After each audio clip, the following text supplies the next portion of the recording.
పూర్తి వివరాలు చూసే ముందు మా ఛానల్ ని సబ్స్క్రైబ్ చేయడం మర్చిపోకండి. శ్రీ గురుభ్యో నమః. శ్రీ మహాసరస్వత్యై నమః. ఓం నమః శివాయ.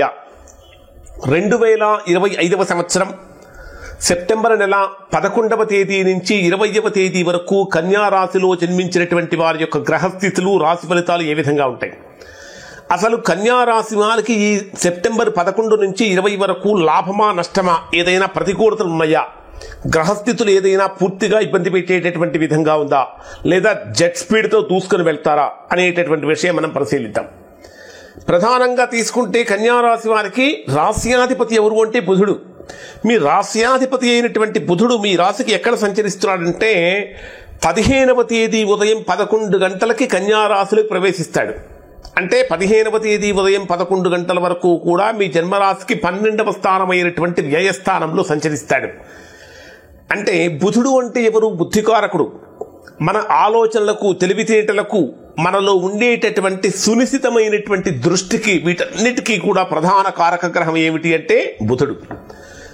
అటువంటి బుధుడు 12వ స్థానంలో సంచరించేటప్పుడు కొద్దిగా మానసికమైనటువంటి అలజడి పెరుగుతుంది. అబ్బా, ఏదో నిర్ణయం తీసుకోవాలనుకుంటున్నాం, తీసుకోలేకపోతున్నాం అంటే ముందుకి వెనక్కి సాగిపోతూ ఉంటాం. ఒక నిర్ణయం తీసుకోవటంలో ముందు వెనకాడుతూ ఉంటాం. అలానే మీ జన్మరాశికి దశమ స్థానాధిపతి ఎవరు అంటే బుధుడే. ఎక్కడుంటాడు? 15వ తేదీ ఉదయం 11 గంటల వరకు 12వ స్థానంలో ఉంటాడు. గత కొన్ని రోజులుగా ఉద్యోగపరంగా విపరీతంగా ఒత్తిడి అనుభవిస్తున్నటువంటి వారికి 11వ తేదీ వరకు భరించాల్సిన పరిస్థితి వస్తుంది.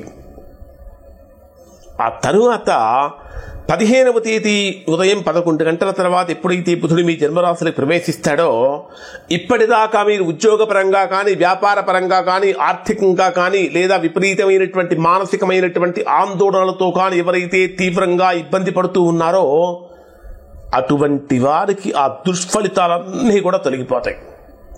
ఉద్యోగపరమైనటువంటి అనుకూలత పెరుగుతుంది. ఇప్పటిదాకా కన్యారాశిలో ఉన్నటువంటి నిరుద్యోగులకు ఎంత ప్రయత్నించినా అసలు ఉద్యోగం అంటే ఇంటర్వ్యూ కూడా రానటువంటి వారికి 15వ తేదీ తర్వాత నుంచి ఆకస్మికమైనటువంటి ఊహించనటువంటి శుభవార్తలు వింటారు. మరి మీ జన్మరాశికి ద్వితీయ స్థానాధిపతి, ధనాధిపతి ఎవరు అంటే శుక్రుడు. అలానే భాగ్యస్థానాధిపతి కూడా శుక్రుడే. ద్వితీయ భాగ్యస్థానాధిపతి అయినటువంటి శుక్రుడు మీ జన్మరాశికి ఎక్కడ సంచరిస్తున్నాడు అంటే, ఇక్కడ మీకు శుక్రుడు వచ్చేటప్పటికీ 14వ తేదీ రాత్రి 12:05 మీ జన్మరాశికి 12వ స్థానం వరకు ప్రవేశిస్తాడు. అంటే 14వ తేదీ రాత్రి 12 గంటల వరకు కూడా లాభస్థానంలో ఉంటాడు.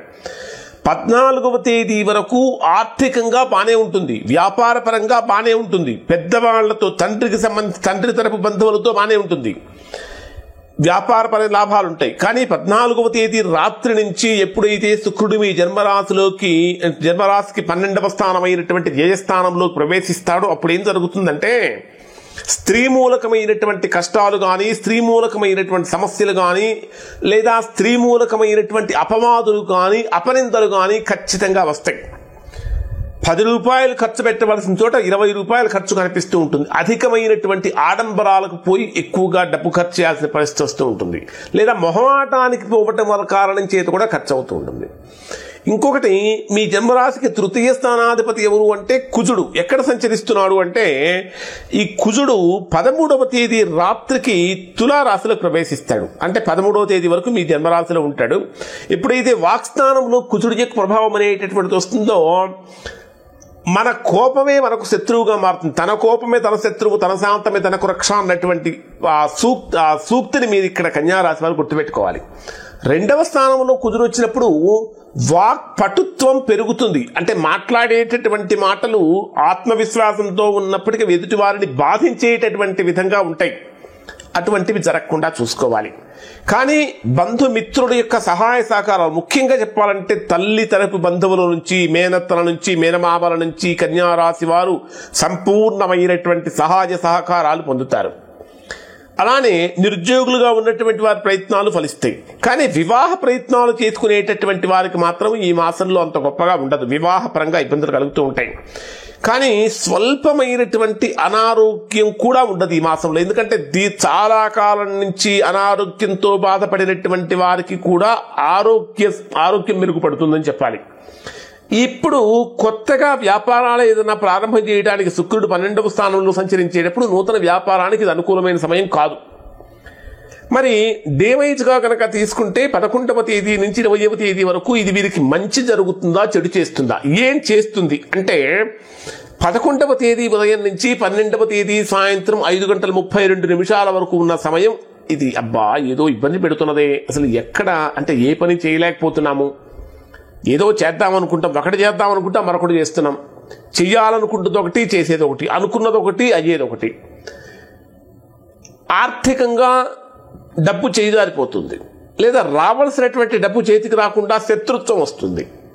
ప్రయాణాలు చేసేటప్పుడు ప్రయాణపరమైన సమస్యలు కలుగుతూ ఉంటాయి.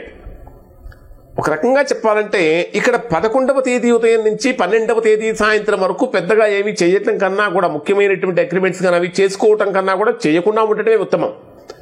ఎందుకంటే కొంచెం ఆరోగ్యపరంగా ఇబ్బందులు, ఆర్థికంగా ఇబ్బందులు, మాట పట్టింపులు, అపవాదులు కలుగుతాయి. ఇక ఇంకా చెప్పాలంటే నైబర్స్తో కూడా అనవసరమైన సమస్యలు కలిగే అవకాశాలు వస్తాయి.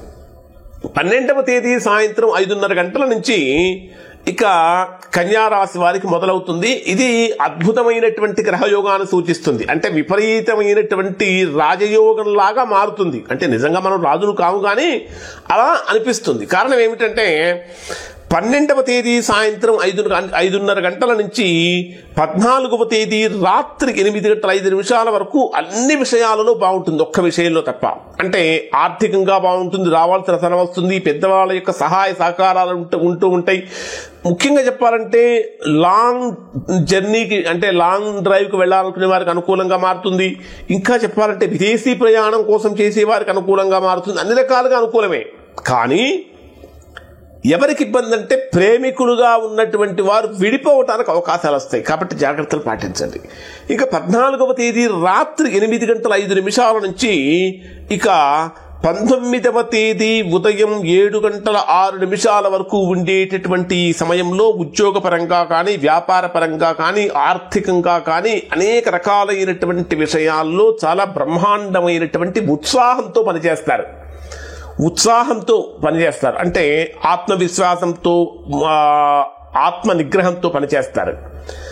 19వ తేదీ ఉదయం 7:06 నుంచి ఇక 20వ తేదీ రాత్రి వరకు ఉండేటటువంటి ఈ సమయంలో మరలా కొంచెం ఏదో ప్రతికూలతలు మనకు ప్రారంభంలో ఏ రకమైనటువంటి ఇబ్బందులు అయితే కలిగినాయో అంటే 11వ తేదీ నుంచి, అలానే ముగింపుకు వచ్చేటప్పటికి 19వ తేదీ దగ్గరకు వచ్చినప్పుడు కూడా మరలా కొంచెం విపరీతమైనటువంటి మానసిక క్షోభ కలగటం కానీ, ప్రశాంతత కోల్పోవటం కానీ, కొంచెం అనారోగ్యం అంటే ఆరోగ్య సమస్యలు పెరగటం కానీ, లేదా ఆర్థికంగా రావాల్సిన రాకపోవటం కానీ, ప్రయాణపరమైన ఇబ్బందులు కానీ కలుగుతూ ఉంటాయి. ఇవి ఈ రాశి వారికి సంబంధించిన ఫలితాలు. ఇప్పుడు చెప్పినటువంటివన్నీ గోచారం ఆధారంగా చేసుకుని చెప్పినవే. మీకు వ్యక్తిగత జాతకంలో కనుక ఎలాంటి దోషాలు లేకపోతే ఈ చెప్పినటువంటి ఫలితాలు గన్ షాట్గా మీకు వర్తిస్తాయి. ఒకవేళ మీకు వ్యక్తిగత జాతకంలో కనుక దోషం ఉంటే ఖచ్చితంగా ఇప్పుడు చెప్పినటువంటి గొప్ప ఫలితాలు మీరు పొందలేరు. అటువంటి సందర్భంలో ఒకసారి మీరు మీ యొక్క వ్యక్తిగత జాతకాన్ని విశ్లేషణ చేయించుకొని దోషం ఎక్కడుందో తెలుసుకుని దోష నివారణ చేయించుకుంటే సత్ఫలితాన్ని పొందుతారు. ఇవి కన్యా రాశి వారికి సంబంధించిన ఫలితాలు. శుభం.